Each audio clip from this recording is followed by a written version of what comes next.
All right, so here we are early. We've arrived early in Washington, D.C. at Joe's Record Paradise. I think we're technically in Silver Spring. Gregory the Fish is here, and Jazz Peasant on Instagram. Greg and I go way back. I have the privilege of saying that. We go back to the London Jazz Collector website and our interactions there before there really was any place for jazz collectors to hang out on the internet, I would say. I joined Hoffman Forum in 2012. You've never been a fan of the Never been. The audiophile people, I can't, oh my God. They have so many opinions, I can't keep up with them. Yeah, I'm the same way. And I've always admired that about Greg. He's really laid back about his collecting and stuff. So the London Jazz Collector website really was, aside from jazzcollector.com, which I wasn't really feeling, but you and Clifford actually have been faithful to Jazz Collector. I personally got a little frustrated with the content and the conversation at jazzcollector.com after a year or two. I felt like it was obviously really focusing on, wow, look how much this record sold for. And I love Clifford and Greg, but like I got out of there pretty early, and they were there before me probably, and they're still there. So let's start there. What are your feelings about Jazz Collector and the kind of conversation that goes on over there? Well, I have largely nothing but good things to say about Al, who runs it. I think he'd probably have me assassinated because I happen to know how old he is, but he's older than us, and he has been in it for a lot longer. I mean, he can remember, United Artists pressings going for $5 and thinking, wow, they're $5, I can't believe it. So, like that's expensive. It was at a time. So he's got that mentality, and that I think is really notable to someone who's been in the game that long. I stick around on Jazz Collector largely, I don't know, just to see what's up. I mean, I don't get too much exposure to the hard bop old guard guys. Other than that, I mean, I like a lot of hard bop, but London Jazz Collector, for example, is really going down the heavy reissue route these days. And of course, the circles I hang out in, just in general, I get plenty of access to free jazz nonsense. So it's that's where I hear a lot about hard bop stuff, and it's good to keep aware of those kinds of things. And I also think sometimes you learn stuff in the comments. It's pretty low effort, so I haven't completely given up yet. I do see what you mean, though. I mean, I think every day it's like, here is a list of 5 records, and they sold for absurd amounts of money, and some of them weren't even in great condition. Yeah, that's always the jumping off point for the conversation. Like, look how much this, and then the comments are, I can't believe how much they sold for, and they weren't even in great condition. Yeah, and that's like it's like that. It's like a broken record. Like over there, and the consistency with which Clifford will be the first one to post and say, that's too much. That's too much. Is so funny to me. Clifford's got every record that's ever been made, and he spends 40 hours a day going to experimental guitar feedback shows. And I want to be clear, I'm not making fun of Clifford. I mean, I am a little bit, I guess, but I love him to death. He's very dedicated. He's tons of integrity. He's a super nice guy. But having said that, he's so on another planet in terms of what he's into and his awareness of things. I mean, God, it's like, what do you want to listen to, Clifford? Well, this one record was only pressed in 10 copies on a boat in Italy, and it features the only recorded output of this guy on tin can and violin bow. So we're gonna go that. That's just how he is. His interview with me on my website, where I give the interviewee the chance to show off some of their most proud records. It was just kind of funny to me. It was almost like he intentionally tried to show the most strange stuff that no one's ever seen before, and it was so different than any other person who was interviewed. I 100% guararantee you, though, you were like, what are your favorite records? And he just went for those. I 100% am sure that he was completely serious. Yeah, oh no, I'm sure he was. I remember I double taked when he responded, and I was just like, is he trying to find the most weird stuff I've never heard of right here? And but of course I value that. And the other thing about the two of you, and I would throw Greg GST into the mix there too. We're all part of the old LJC guard. I like to call it the old guard of LJC. Is that you guys all have this very wide appreciation of jazz that goes, pretty far into avant-garde and all the way back to hard bop at least. I might be into bebop more than you guys, but I don't reach forward to the avant-garde as much as you guys. But the extent to which you appreciate hard bop in the same breath as appreciating the avant-garde and free jazz stuff and the spiritual stuff is really impressive to me. And it's genuine appreciation too, in my opinion. It's not, I need to show how diverse of a collector I am or eclectic I am, because I've read your hard bop reviews and they're outstanding. By the way, I read your Juju review last summer and I was just like, damn, I am jealous of how academic Greg can sound when he reviews a record, but I'm literally just like probably sitting on the toilet at the time going dip dip dip dip boop boop boop boop. But you studied jazz. You play jazz. You play bass, right? And you studied jazz. So I probably know more about music theory as it relates to jazz than the average person who isn't much of a musician, I would say. But I wasted huge amounts of time in high school reading like theory books and just picking things up when I could. And playing bass really helped because you get a sense of I'm like, oh, I've heard that weird little sound before. What do I know what that is? What is that? The beautiful thing about jazz for me, being someone who loves music, generally speaking, who grew up listening to a ton of hip hop, got into rock and classic rock and indie more around the college years, and then evolved and got more into jazz. Jazz to me just feels like it's just this bottomless, endless sort of exploration that is there for the listener. I let it come on my own time, like digging that deep into the intellectual component of the music. But the other thing to get back to thinking about the internet and like the way jazz collecting has changed over the last 10 years. I got serious about it around 2012. What year would you say you got serious about collecting jazz? About collecting jazz? Probably like 2012. Oh, okay, but you were on London Jazz Collector before me, I'm sure. You were a few months ahead of me. A lot of those websites fueled the fire. So like I found, you may or may not know the story, and I'll try to tell it real quick, but I was already into jazz just in general, and then I went to some rummage sale and I found an original copy of Lawrence of Newark, the Larry Young album, which I had no idea was actually valuable at the time. I did know it was a good album, and I got it for $1. And a repress of Three for Shep. And I could not tell you why I cared about this, but I was like, I wonder if this is the first version of this album. How can I find that out? Mm-hmm. So I just started, Googling around. And, in retrospect, I'm Googling idiotic stuff like Three for Shep, first press. I'm not going to get anything from that. Now I know, how to utilize things like Discogs appropriately. But one of my random things led me to Jazz Collector, and he's got all the links to other stuff, including London Jazz Collector. I don't know if they still link to each other, but they did at the time. And on London Jazz Collector, he had like his crazy breakdown of that he'd learned about all the things, including Impulse. And I was like, oh, so this isn't the first press, but now I know. And that was really exciting to do. And then it was just like, okay, well, that's neat. And then I started reading Al's website, and I was like, oh, eBay, that's a good idea. I should look on eBay.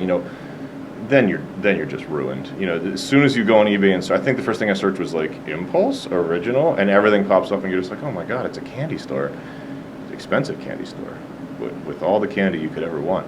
And then the floodgates are open, and you start talking to people, you start finding out places to go and what to look for, and now it's a full blown disease. Yeah, early 2010s. Of course, there was people collecting jazz for the last 100 years, but we got into it 10-ish years ago, 11 years ago, and London Jazz Collector started maybe 2011. It was pretty recent when I hopped on. I saw him leaving comments on Jazz Collector in like 2010-ish, so he got into it around that time too. Not too long before us, I don't think. And it's interesting to see his path. Because he kind of exhausted the Van Gelder stuff, Blue Note, Prestige, New Jazz, Riverside, Impulse, etc. And for several years now, he's been really going out and finding obscure stuff. I love him for, he's a huge influence on what I did with Deep Groove Mono. like my number one influence. We had a time there where we were kind of like doing a lot of work in the comment sections because there wasn't a lot of places to talk about it, like I said. And then we had the LJC forum, which I asked Andy to start. So we were all evolving as collectors into the late 2010s, and then I would say COVID hit and a lot changed. And specifically the value, the demand, the number of people collecting jazz. I mean, I got into modular synths during COVID. So I remember you were like, yeah, I'm really interested in synths now. I was like, man, this guy.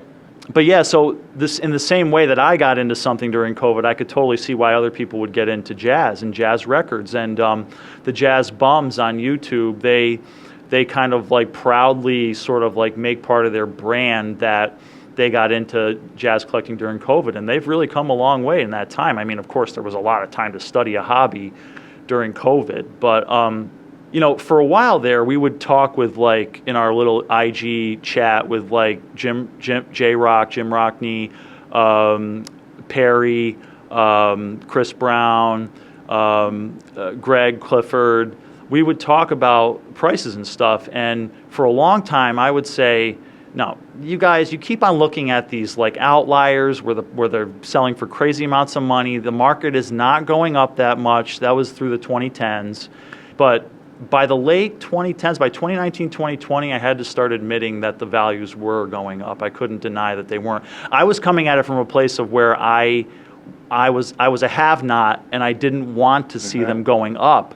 But like, you know, the days where I would go to WFMU and get a clean Bergenfield of Miles Cookin for $35 clean, those are long gone. And I look, I don't want to be that guy that's like, oh, I got in before you, because there's plenty of people that do that to me too. And I sold a lot of stuff, so I don't have that much from that time. But those days are definitely over. Would you agree? Oh yeah, for sure. I mean, when you find out a crazy price for a record and you feel like it becomes the norm, if you already have it, you feel like a genius. You know what I mean? But if you don't have it, it's like, oh crap, now I'm never going to get it. And both of those are kind of silly, in my opinion.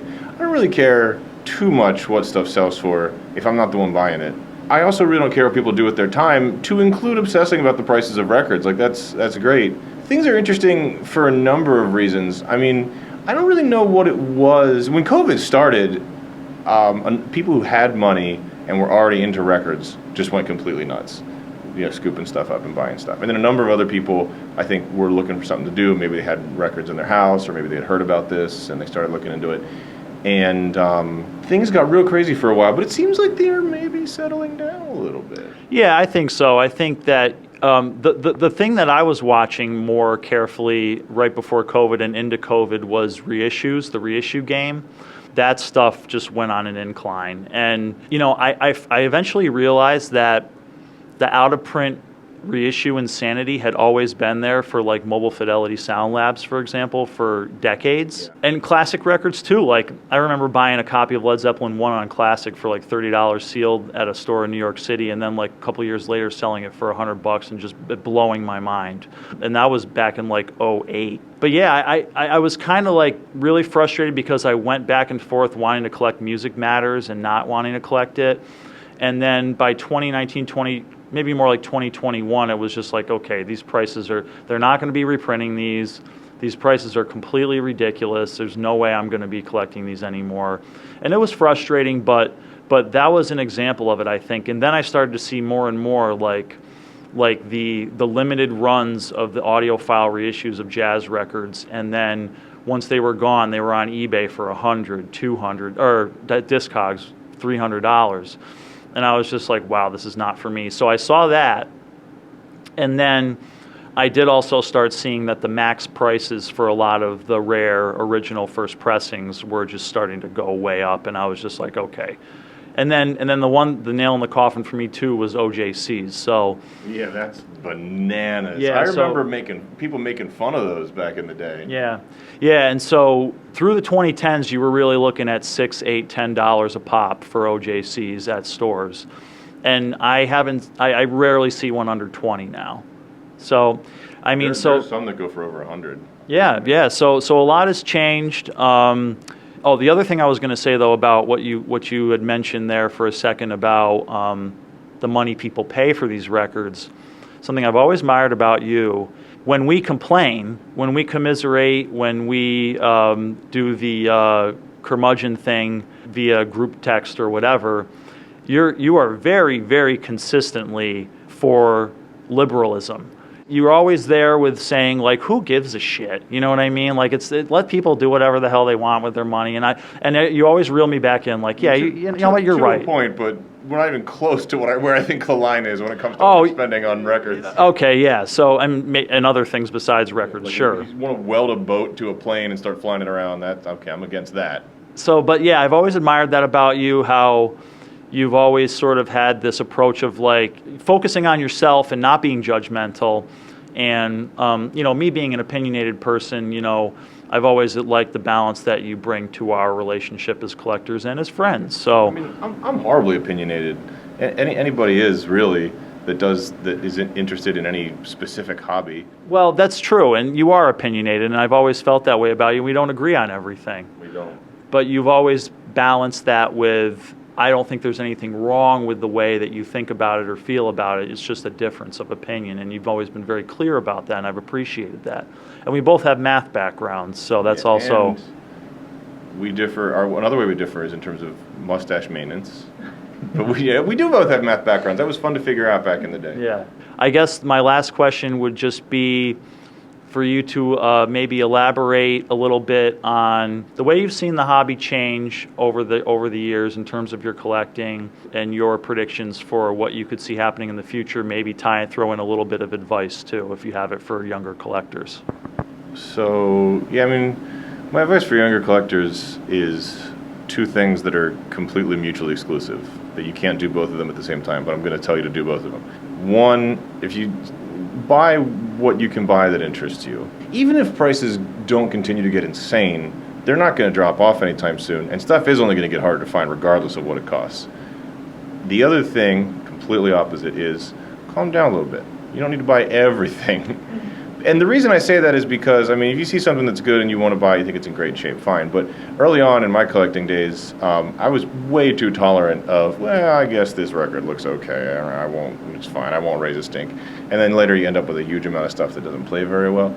And it's tough to unload. You want to replace it. That kind of stuff can be annoying. But I don't know. You got to find your balance. Find some balance in there, and you'll be very happy. As far as where things, I have no clue. I have no clue where things are going. It's bananas to me that people will, I mean, seemingly just go on eBay and put in a crazy dollar amount and have no problem with that.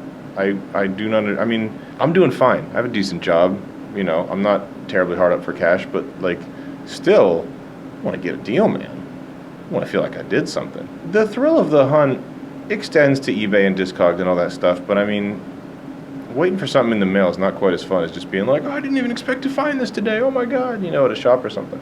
Yeah, I don't know where things are going. I'll tell you what I have seen though, is that the little window of things that are collectible is moving forward in time. Stuff from the 70s and 80s is starting to get pretty desirable, especially wacky free stuff, but even like the modals, the Joe Henderson stuff on Milestone, dear God, I paid $10 for Black Narcissus not 4 years ago. Now it's like a $60, $70, $80 record.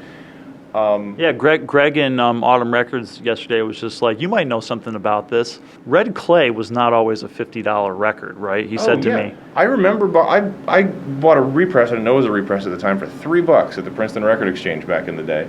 And then I eventually got an original copy of it for like $15. Like right as that record in particular started getting crazy.